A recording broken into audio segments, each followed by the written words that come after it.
Boa noite, amada igreja.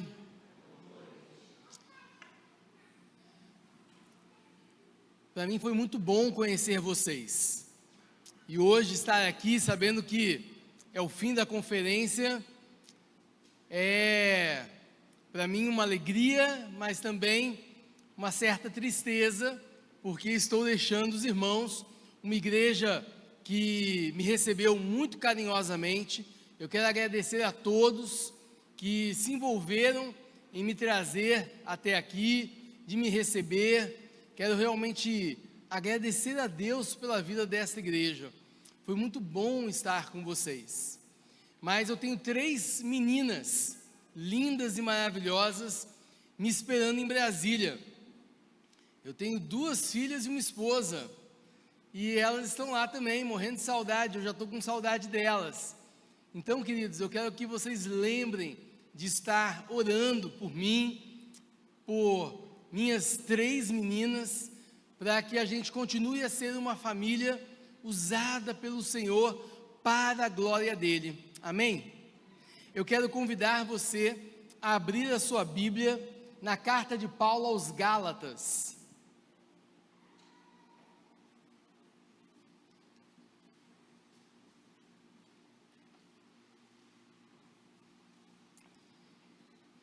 Carta de Paulo aos Gálatas, capítulo 4. Eu estarei lendo do verso 3 ao verso 7.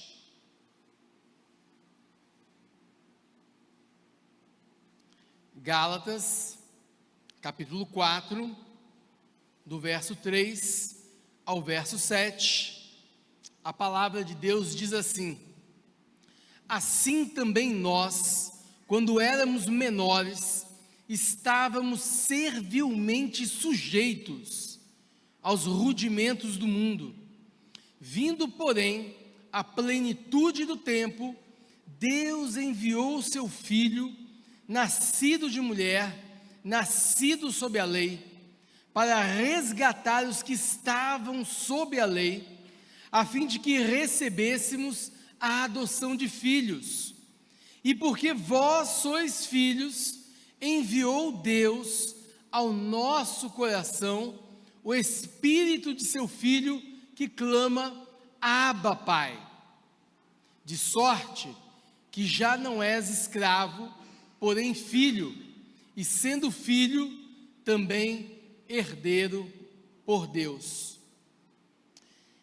Queridos, há mais ou menos 20 anos, aconteceu no Brasil, em meio às missões indígenas, um fato que é um divisor de águas na história de missões entre povos indígenas no Brasil.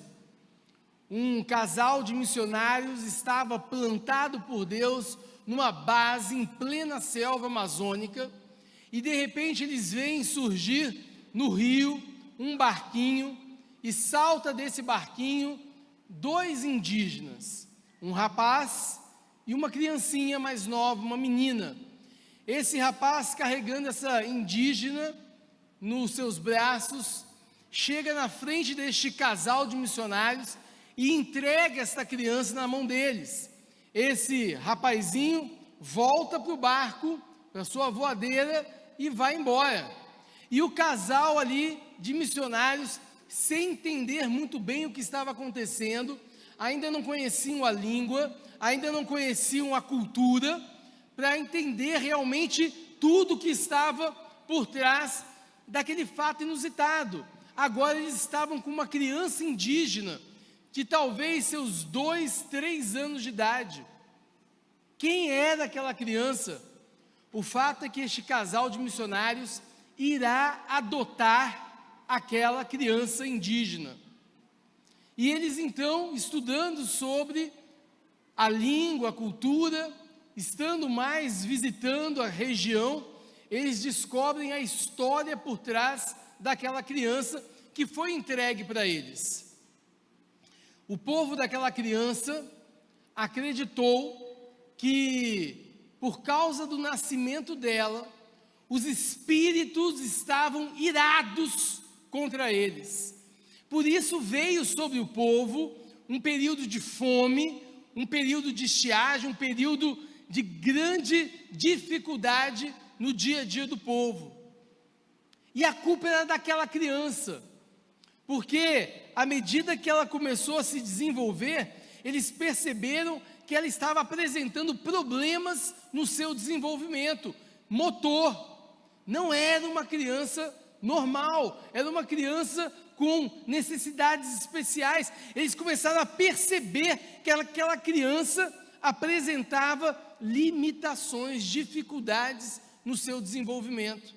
Então era culpa dela que os espíritos estavam irados, e por isso eles trouxeram fome para o povo. O povo estava vivendo um período de fome, e a culpa era daquela criança. Então o povo começa a fazer pressão sobre os pais da criança, para que os pais enterrassem aquela criança, porque os espíritos precisavam ser aplacados na sua ira. Era preciso enterrar aquela criança, porque ela estava trazendo maldição sobre o povo, e a única maneira dos espíritos se aquietarem era se eles enterrassem a criança. Então diariamente o povo pressionando o papai e a mamãe para que eles enterrassem aquela criança. E no momento de maior pressão contra eles, o pai sai correndo do meio da aldeia, vai até a beirada do rio, acha ali uma erva venenosa, masca essa erva e se mata, porque ele não queria enterrar a sua própria filha viva. A esposa dele fará a mesma coisa, só que antes dela sair atrás do marido, ela olha para o filho e diz para ele: não deixe que o povo mate a sua irmã, não deixe que o povo enterre a sua irmã. Existe um casal de missionários rio acima, coloque a sua irmã num barco e leve a sua irmã para eles, entregue para eles, mas não permita que o povo mate a sua irmã. E ela então sai correndo do meio da aldeia, chega na beira do rio, encontra o corpo do seu marido já morto, envenenado, e ela masca da mesma erva e se mata para não enterrar a sua própria filha. Mesmo assim o povo pega aquela criança, mesmo assim o povo cava um buraco, joga aquele bebezinho naquele buraco, enterra aquele bebezinho, e o irmão desesperado, lutando, se debatendo, tentando impedir que o povo enterre a sua irmã, mas o povo chutava, esfaqueava, batia nele, até que de repente o povo começa a sair de perto, já tinha enterrado a criança, e então o irmão vai lá, cava o buraco, e consegue retirar a sua irmã, ainda com vida. Mas como o povo acreditava que aquela criança era a causa da maldição dos espíritos, o povo então para de cuidar dos dois, não caçam, não pescam, não cuidam deles, e os abandona. Então aquele irmãozinho, ele precisa agora pescar, caçar, lutar pela própria sobrevivência e da sua irmã, e ele começa a cuidar da sua irmã, e os dias passam, as semanas passam, os meses passam, até que um dia, numa manhã, ele acorda, na sua rede, tendo a sua irmãzinha abraçada contra o corpo dele, e ele levanta o rosto, olha para um lado, olha para o outro, e o povo tinha ido embora, tinha abandonado eles no meio da mata, e só nesse momento ele lembra das palavras da mãe. Então ele pega a sua irmãzinha, coloca no barco, sobe o rio, encontra o casal de missionários e entrega aquela criancinha para eles. Queridos, graças a essa história, uma coisa que muitos antropólogos, muitas universidades, muitas ONGs tentaram abafar, e que acontece em algumas culturas indígenas no Brasil, essa realidade do infanticídio indígena vem à tona, que é quando a criança é filha de mãe solteira, ou são gêmeos, ou nasce com alguma necessidade física ou motora, mental, e a hora que o povo percebe essa situação, eles enterram essas crianças vivas assim que elas nascem. E esse problema estourou no Brasil, é um divisor de águas que aconteceu em missões indígenas. Este casal que adotou essa criança foi perseguido no Brasil, a ponto deles terem que fugir do Brasil para não serem presos. E dizem que no Brasil não há perseguição. Eles até hoje não moram no Brasil, porque foram ameaçados de prisão. E queridos, essa triste realidade que eu estou contando, ela acontece em alguns povos indígenas. Nós temos hoje no Brasil 181 línguas diferentes indígenas faladas do Oiapoque ao Chuí. Nós temos quase 500 etnias de culturas indígenas diferentes umas das outras, em quase 1.700.000 indígenas espalhados pelo Brasil. E o infanticídio indígena é uma realidade que não acontece em todas as culturas, mas em algumas culturas. Na cultura que nós trabalhamos, que eu mostrei ontem para vocês, acontece o infanticídio indígena. Nós moramos e trabalhamos com um povo onde essa realidade acontecia. E quando eu conto essa história, eu sempre tenho cuidado de dizer que, antes que você pense aí na sua mente, nossa, que povo primitivo, que povo cruel, como que eles podem fazer isso? Eu queria lembrar para vocês mais uma vez, que a realidade do infanticídio indígena não acontece em todas as culturas, mas queria lembrar para você também nesta noite, que na minha cultura, na sua cultura, em números conservadores,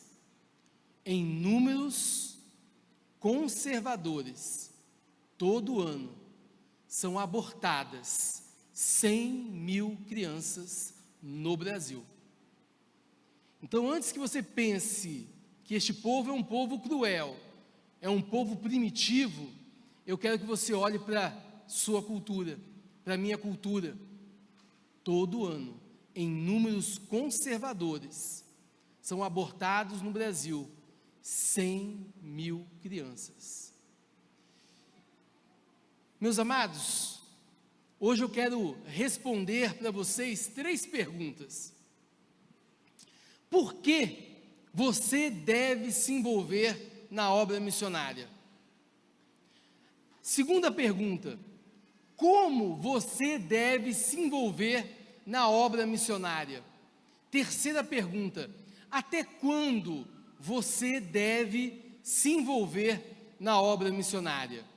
E o texto me dá a resposta a essas 3 perguntas, e eu quero que você acompanhe atentamente. No primeiro verso que lemos, no verso 3, diz assim: também nós, quando éramos menores, estávamos servilmente sujeitos aos rudimentos do mundo.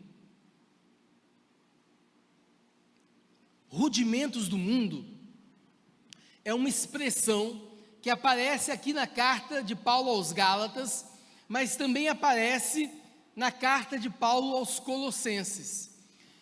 E rudimentos do mundo é uma expressão que indica para mim e para você que, lembra, são cartas escritas às igrejas. Então, havia entrado dentro da igreja uma crendice, uma superstição que estava se misturando ao puro e simples evangelho do Senhor Jesus.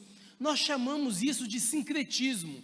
Sincretismo é tudo aquilo que faz parte da minha cultura, que é uma crendice, que é uma superstição, e a gente acaba misturando isso no evangelho puro e simples, e começa vivendo isso como se isso fosse evangelho. Rudimentos do Mundo revela que nessas duas comunidades existia a crença de que o sol, a lua, as estrelas eram forças espirituais que regiam, que controlavam a vida das pessoas.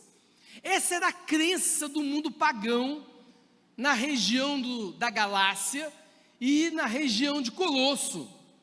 O problema, queridos, era isso ter entrado dentro da igreja.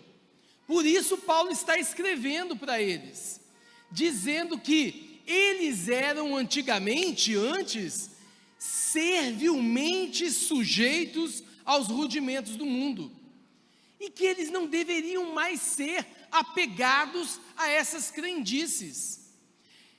Tentando explicar melhor para vocês do que Paulo está tratando, tentando atualizar esse texto para mim e para você, é como aqueles crentes que às vezes já foram recebidos na igreja pelo batismo, pela profissão de fé, mas eles não saem de casa sem consultar o seu horóscopo.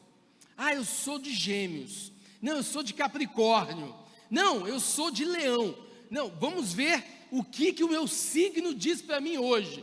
Eu não vou colocar o pé fora de casa sem ver a instrução dos meus queridos. Isso é rudimento do mundo. Você era escravizado a essas mentiras da cultura. Você era escravizado a essas crendices diabólicas da cultura. E o que Paulo está dizendo para mim e para você hoje é que nós não somos mais escravos dessas crendices, dessas superstições, desses mitos, dessas falácias que impregnam a cultura brasileira, e as pessoas vivem a partir disso.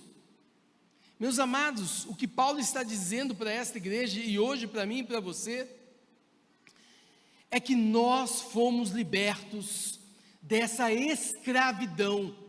Nós éramos servilmente sujeitos aos rudimentos do mundo.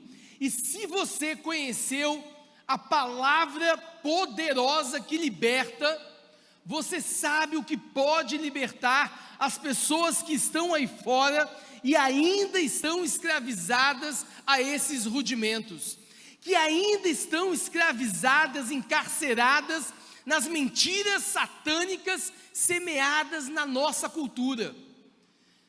Esta palavra tem poder para libertar. E se você já conheceu esse poder libertador na sua vida, você sabe que esta palavra pode libertar as pessoas que estão ainda afundadas, afogadas na miséria dos seus pecados. Por que eu e você devemos nos envolver na obra missionária? Porque se você conheceu esse poder libertador, você sabe qual é o poder que pode libertar toda e qualquer pessoa que está aí fora. O seu vizinho, o seu colega da escola, da faculdade, o seu professor ateu. Este é o poder que liberta essas pessoas das mentiras em que elas se encontram. Mas como me envolver na obra missionária? Queridos, muitas vezes nós entendemos que eu e você somos missionários, que eu e você, se fomos alcançados pelo poder libertador do Senhor Jesus, foi para que nós levemos adiante esse conhecimento da glória do Senhor, que encherá toda a terra, como as águas cobrem o mar.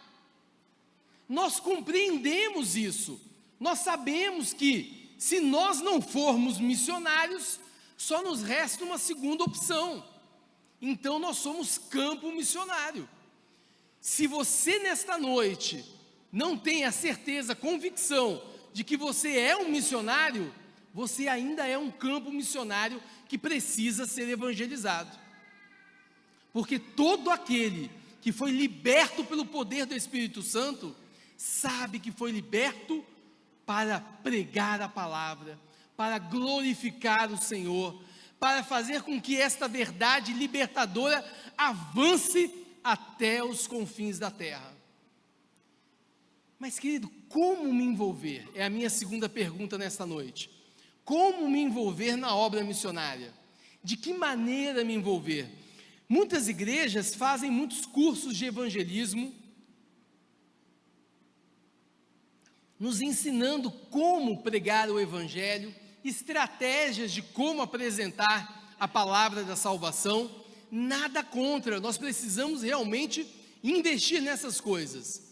Mas o texto que nós lemos traz uma resposta mais simples, mais imediata e mais profunda para essa questão, e eu quero compartilhar com você. Está ali no verso 4. Vindo, porém, a plenitude do tempo, Deus enviou seu Filho. Eu vou parar um pouquinho aqui a leitura, porque isso aqui é maravilhoso demais, para que a gente leia sem perceber a profundidade do que está escrito aqui. Paulo está dizendo para mim e para você, Paulo está dizendo para aquela igreja, que Deus enviou Jesus, nem um segundo antes, nem um segundo depois, daquele tempo que estava determinado na agenda de Deus. Deus preparou o mundo, a plenitude do tempo, para a vinda do Messias. E quando no relógio de Deus, no tempo que Ele decretou, bateu as badaladas, Ele então enviou o Senhor Jesus. Isso mostra, queridos, que o nosso Deus está no controle de todas as coisas. E eu e você não podemos duvidar disso. Deus está no controle de todas as coisas. A história está debaixo da mão do Senhor. Deus tem um plano, um propósito para a glória dEle, e Ele está fazendo com que todas as coisas caminhem até aquele ponto específico. E agora, queridos, o verso continua dizendo que Deus enviou seu Filho com duas características: nascido de mulher e nascido sob a lei. E é este o ponto que eu quero conversar com vocês nesta noite. Como que eu devo me envolver na obra missionária? Jesus tinha duas características, e essas duas características eu e você precisamos atentar para elas, porque talvez você tenha no seu coração missionários que você admira, um Ronaldo Lidório, alguém que você acompanha a caminhada, mas eu quero te dizer nessa noite, que só existe um missionário, que todos nós, eu, você, Ronaldo Lidório e quaisquer outros missionários, precisamos sempre estar olhando para ele, e este missionário é o Senhor Jesus. Ele é o nosso modelo missionário, Ele é que foi enviado pelo Pai, com a missão de nos salvar. E Ele veio com duas características, para me ensinar o que é ser um missionário, como é que eu devo me envolver na obra missionária. A primeira característica, nascido de mulher. O que significa isso? Nascer de mulher. Significa que Jesus, Ele se identificou comigo e com você. Jesus não era um semideus, Jesus não era um super-homem, Jesus assumiu a minha carne e andou entre nós, caminhando entre pecadores. Ele se identificou comigo, com você. Ele foi aonde as pessoas estavam. Ele sentou à mesa de pecadores. Mas Jesus não apenas nasceu de mulher, Ele se identificou comigo, com você. Ele assumiu a carne, a minha carne, a sua carne. E eu fico imaginando, como eu já compartilhei com vocês, queridos, isso é assombroso demais. o Deus que criou os céus e a terra com poder e glória, estava ali frágilzinho na barriga de Maria. E aí vem a segunda característica, porque não apenas Jesus se identificou comigo, com você, mas ele se humilhou, nascido sob a lei. O que significa nascido sob a lei? Jesus sentiu o peso da maldição da lei, mas Jesus não pecou, mas Jesus, ele não apenas se identificou, mas ele se humilhou a ponto de morrer na cruz como pecador, como se pecador ele fosse, mas Jesus se fez pecado sem ser pecador. Queridos, este é um milagre da identificação, da humilhação do Senhor. Como eu e você devemos nos envolver na obra missionária? Você precisa se identificar com as pessoas, ir onde elas estão, conversar com elas, ouvir as suas histórias, emprestar o seu ouvido, estabelecer ponte de amizade, ir aonde essas pessoas estão, onde essas pessoas estão. Da mesma maneira que Jesus se identificou, nós precisamos sentar ao lado das pessoas e conversar com elas. A gente não pode esperar que elas venham à igreja. A igreja é que precisa ir aonde esse povo está. Jesus saiu do alto e sublime trono de glória e veio ao meu encontro e ao seu encontro. E esse movimento é um movimento que eu e você precisamos fazer como igreja, sairmos da segurança das quatro paredes da nossa igreja e irmos onde o Senhor nos levar, onde o povo está. Identificação, humilhação. Jesus se humilhou, ele criou os céus e a terra, agora estava frágil nos braços de Maria, sendo amamentado por ela, um bebezinho. Queridos, você sabe por que eu e minha família, nós fomos morar numa aldeia indígena? Exatamente por causa dessas duas características que eu e você precisamos ter, se queremos nos envolver na obra missionária. Precisamos nos identificar e nos humilhar. Nós, todo dia na aldeia, acordávamos 4 horas da manhã, íamos com o povo colher a mandioca, voltávamos com a mandioca, havia a ralação da mandioca para poder preparar o biju. Eu saía para pescar, eu saía para caçar, isto é, a gente vivia a vida do povo, para entender o povo, para conhecer o povo, para se identificar com o povo. E não importa quantos diplomas você tenha, porque missão é humilhação. Não importa quem você pensa que você é, mas você é um missionário que precisa ir onde o povo está. E se colocar na presença deles, ouvi-los, estar lá com eles. Quer ouvir uma história? Você, nessa cultura que nós moramos, lembra? São quase 500 culturas indígenas diferentes. Então eu vou contar uma história que tem a ver com a cultura indígena com a qual nós trabalhamos, tá? Sabe o que eles acreditam que acontece com o indígena assim que ele morre?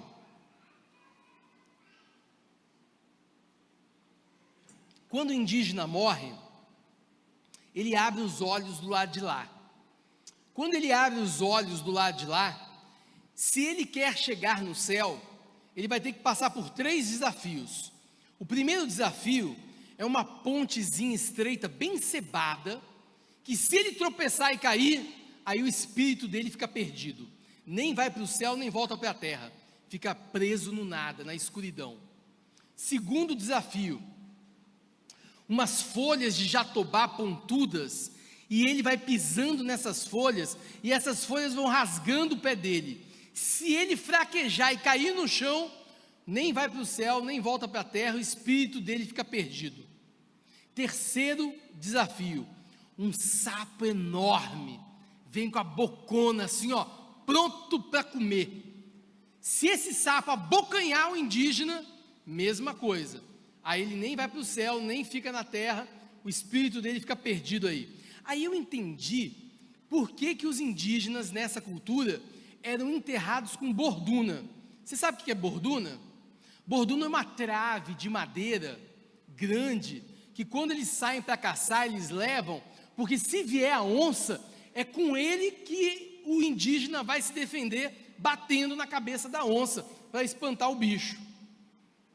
Então eles são enterrados com borduna, porque na hora que vem o sapo, ele vai ter que se defender do sapo. Se o indígena morreu magrinho, fraquinho, doente, mas conseguiu passar pelos 3 desafios, lá na porta do céu, vai ter uma mulher esperando por ele, uma mulher de um seio só, e aí ela vai dar de mamar para o indígena, e aí ele vai ficar forte. Por quê? Porque no céu ainda vão ter 2 desafios. Você achou que fosse fácil chegar no céu? Fácil não, gente, tá difícil esse negócio aí, hein? Primeiro desafio no céu, um ataque de pássaros. Se os pássaros bicarem nele, aí sim. Se ele perde o desafio do céu, aí ele volta para a terra e ele virá nascendo na forma de algum animal que ele matou em vida. Matou macaco, volta macaco, matou onça, volta onça, matou peixe, volta peixe. Esse é o primeiro desafio. E aí eu entendi também porque quando eles são enterrados com arco e flecha. Porque no céu, a hora que vierem os pássaros, ele vai ter que atirar a flecha nos pássaros, se defendendo. Então eles são enterrados com arco e flecha. Último desafio do céu, uma panela de barro enorme pegando fogo, e a panela vem rolando. Se bater nele, mesma coisa, volta para a terra e vai nascer na forma de algum animal que ele tenha matado em vida. Queridos, quem lutou para a gente estar dentro da aldeia foi um dos caciques, o nome dele é Luiz, e ele sonhava com a presença da escola, ele queria que os jovens da aldeia tivessem escola para eles. Então ele lutou muito, ele lutou na Secretaria de Educação do Estado, ele foi a Brasília, ele correu atrás, porque ele queria professor dentro da aldeia, que ajudasse o povo a formar uma escola, para que os jovens não precisassem sair. Então foi ele que lutou pela gente, lutou, correu atrás, foi em Brasília, pressionou a FUNAI, pressionou a Secretaria de Educação, para que a gente pudesse morar na aldeia. E nós vimos o Luiz ser comido pelo câncer. Luiz era um índio alto, forte, campeão de luta, de uma luta tradicional que tem na cultura.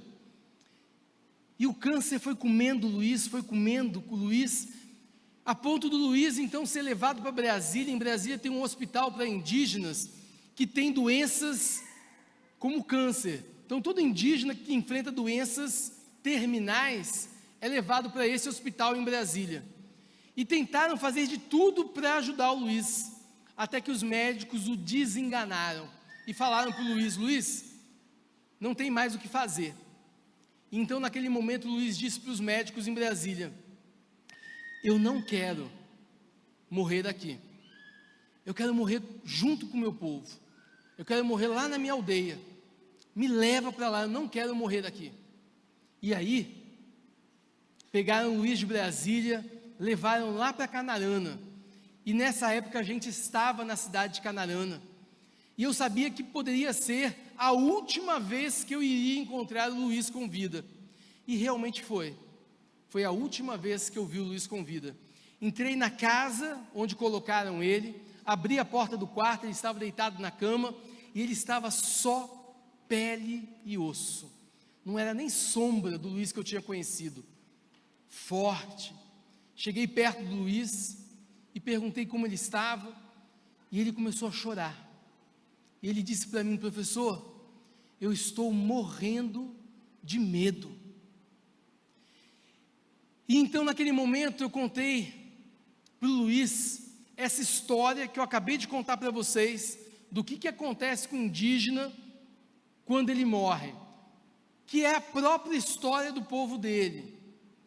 E aí, eu perguntei então para o Luiz, no final, se ele conhecia essa história. E ele chorando me disse, sim professor, eu conheço essa história, vovô contou para o papai essa história, e papai contou para todos nós essa história. Por isso eu estou morrendo de medo, porque eu não vou chegar no céu, eu estou morrendo fraco, eu não vou vencer a morte, eu não vou vencer os desafios, eu vou me perder na escuridão, professor. E nesse momento eu falei para o Luiz, Luiz, quantas vezes eu falei de Jesus para você? Quantas histórias da Bíblia eu já contei para você, Luiz? Eu falei para você da criação, da queda, do pecado. Eu falei que Jesus chegou na nossa vida para nos salvar, Luiz. Que você precisa se arrepender dos seus pecados, que você precisa se entregar a Ele. Luiz, mas eu quero te contar uma última coisa. Na Bíblia também está escrito algo maravilhoso, e eu preciso compartilhar com você. Na primeira carta de Paulo aos Coríntios, Paulo clama em alta voz, ó morte, onde está o teu aguilhão? Ó morte, você foi vencida. Luiz, Jesus venceu a morte no teu lugar. Você não precisa ter medo da morte, porque Jesus venceu a morte, venceu todos os desafios. Luiz, se você crer em Jesus, se você se arrepender dos seus pecados, eu quero te dizer hoje, que você vai morrer, e quando você abrir os teus olhos do outro lado, Jesus mesmo estará lá, Ele estará com as mãos estendidas, Ele vai segurar na tua mão, e Ele vai te levar direto para o céu, Luiz. Você não precisa ter medo da morte. Ó morte, onde está o teu aguilhão? A morte foi tragada pela vitória da cruz de Cristo. Jesus ressuscitou, vencendo todos os desafios, vencendo a morte.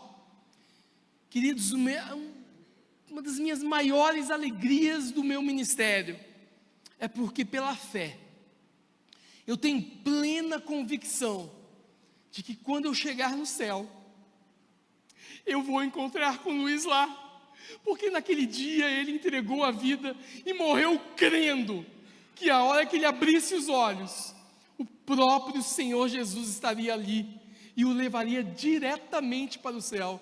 Ele não precisava ter medo da morte. Luiz morreu arrependido dos seus pecados.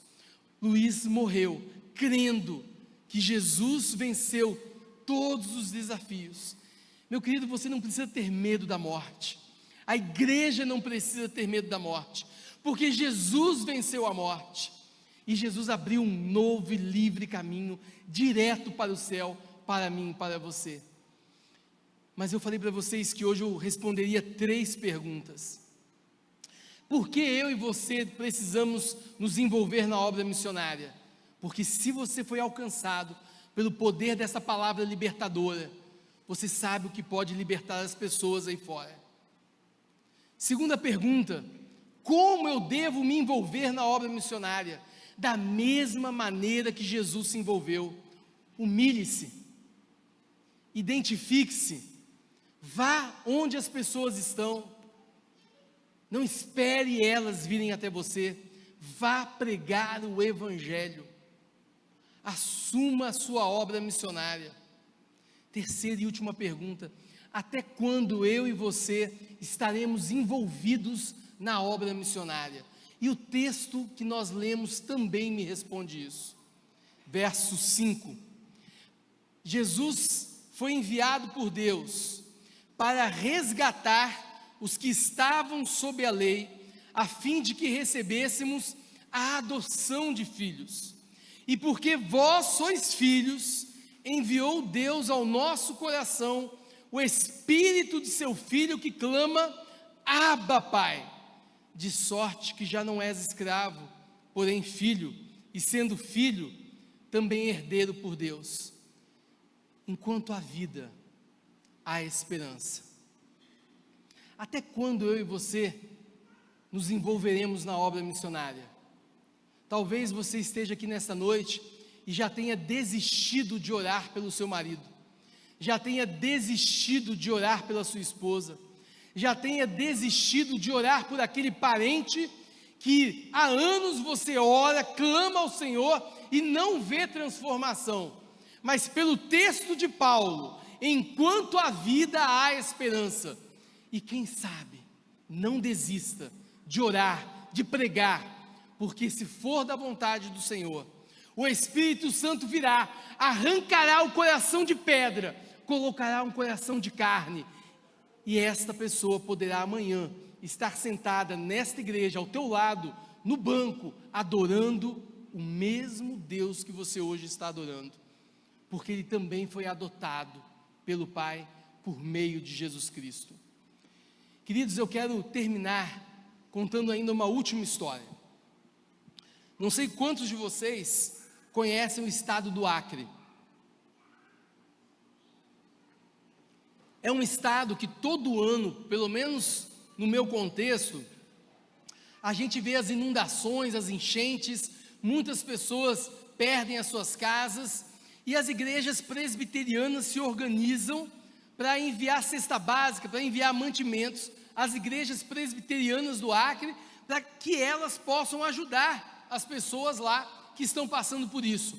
Se o Acre hoje é um estado com tanto atraso social, econômico, político, imagine o estado do Acre há mais de 40 anos atrás.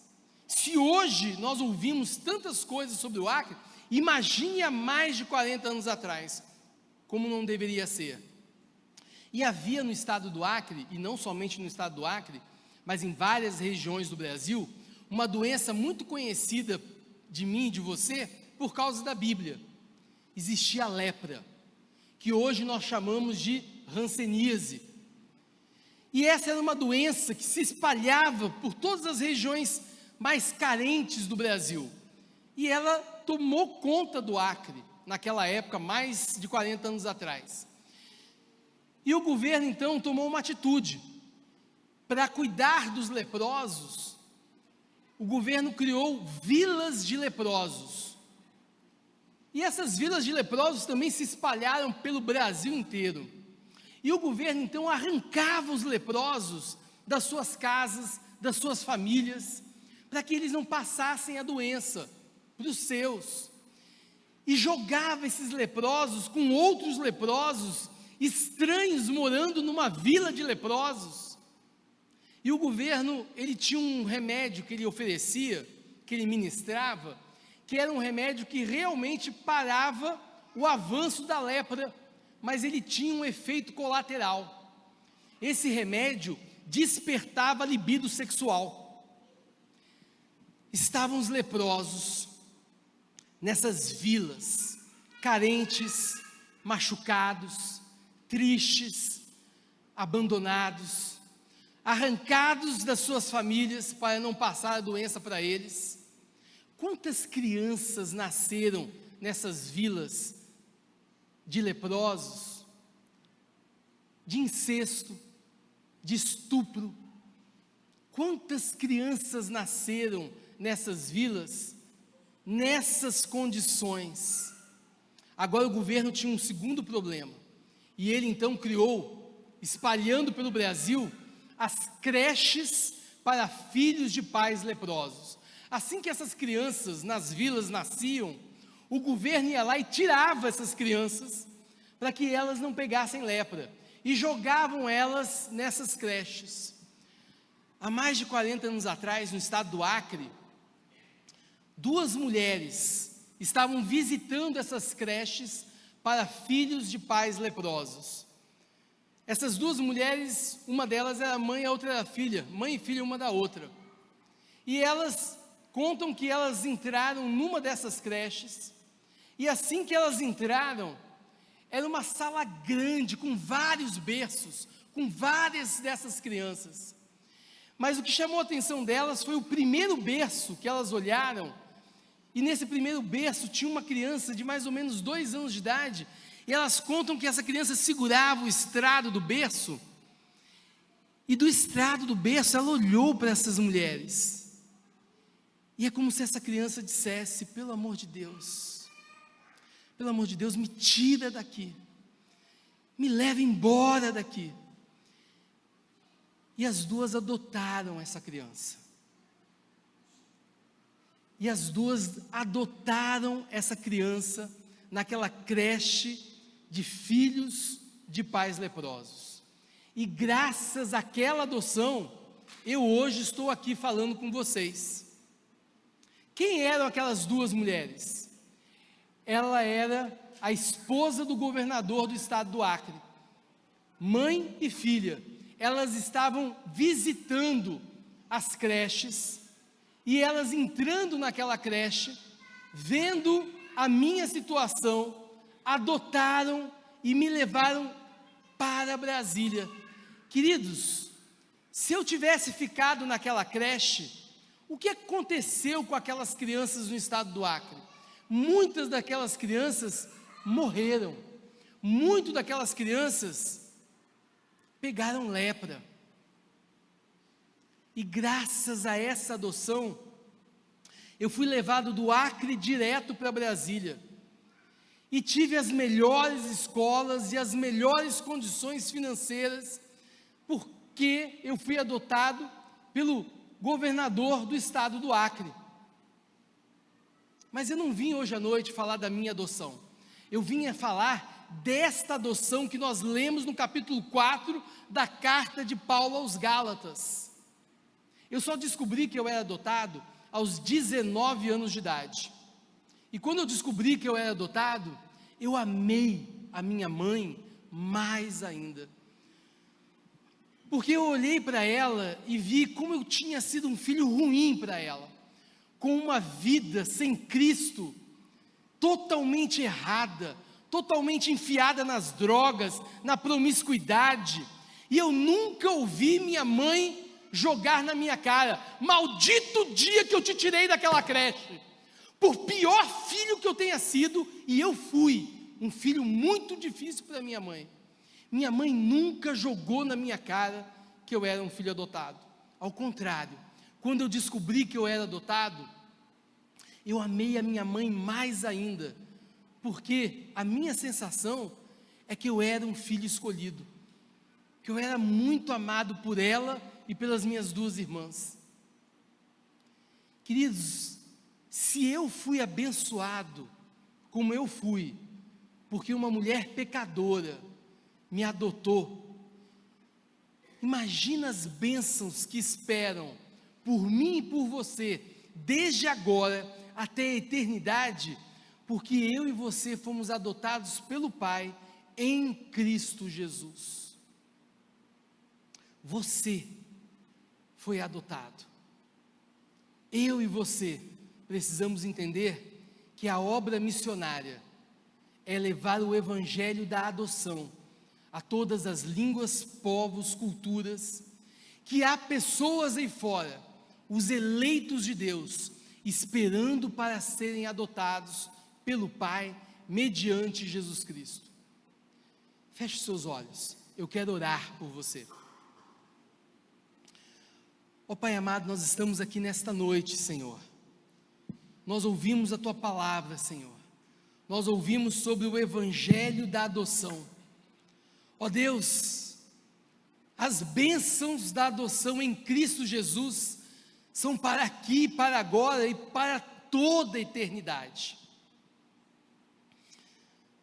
Ó Pai, que nós possamos falar deste evangelho, que nós possamos entender que missão é levarmos o evangelho da adoção a todos os lugares do planeta Terra.